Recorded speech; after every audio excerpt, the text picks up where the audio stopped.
Tanpa terasa, sudah 75 tahun negara Indonesia merdeka, sejak tahun 1945 hingga sekarang. Bangsa ini tidak luput dengan adanya permasalahan yang tiada ujungnya. Adanya kasus korupsi, tindakan kriminalitas, masalah kemiskinan, dan perilaku para penerus bangsa yang tidak sesuai dengan nilai-nilai dan norma-norma yang terkandung dalam Pancasila. Bahkan sekarang, pada masa ini, banyak terjadinya disorientasi dan belum dihayatinya nilai-nilai Pancasila.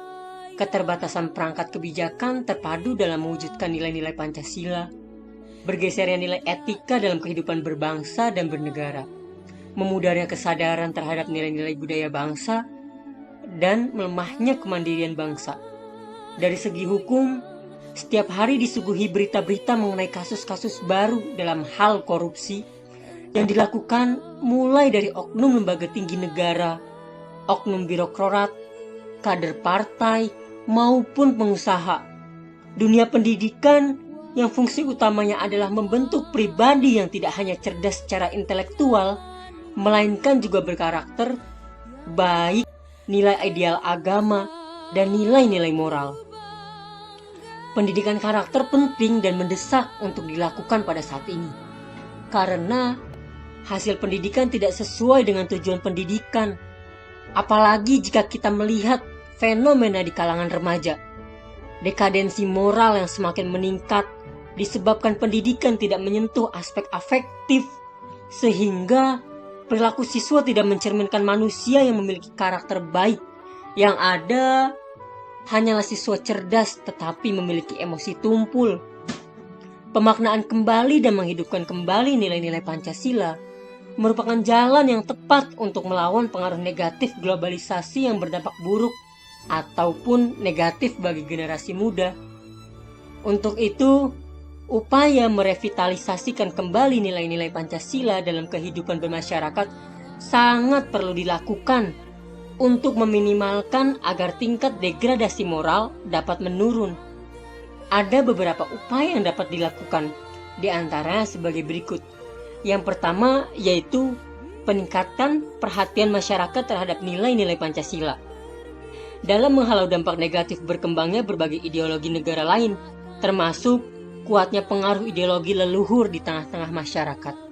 Yang kedua, ada penyamaan interpretasi pemahaman nilai-nilai Pancasila. Nah, kenyataan saat ini, interpretasi masyarakat terhadap nilai-nilai Pancasila seringkali terdapat perbedaan. Kerap menimbulkan adanya kesalahan dalam penafsiran, penjabaran dari satu sila, sehingga timbul benturan antar masyarakat yang dapat merusak persatuan dan kesatuan bangsa. Yang ketiga yaitu penataan kelembagaan formal terstruktur sebagai pengawas dan pengembangan nilai-nilai Pancasila secara formal. Kelembagaan formal terstruktur yang diterapkan maupun melalui sistem pendidikan nasional yang menyangkut program membudayakan dan memasyarakatkan Pancasila di berbagai lingkungan organisasi kemasyarakatan maupun lingkungan pendidikan dapat terbentuk, sehingga dapat terwujud lembaga yang mengawasi mengembangkan Pancasila secara formal. Pendidikan merupakan cara yang ampuh untuk menanamkan nilai-nilai Pancasila yang kini terindikasi sudah mulai dilupakan. Apalagi di era globalisasi sekarang ini, Pancasila sebagai ideologi bangsa Indonesia sudah mulai terkikis. Oleh sebab itu, untuk membangkitkan semangat nilai-nilai yang ada dalam Pancasila, diperlukan pengaplikasian sejak dini. Pendidikan karakter yang akan diaplikasikan pemerintah sangat-sangat diperlukan agar Pancasila tidak hanya jadi sekadar omongan, tetapi juga pelaksanaan dengan revitalisasi nilai-nilai Pancasila. Diharapkan integritas nasional akan tetap terjaga dan persatuan Indonesia tetap semakin kuat.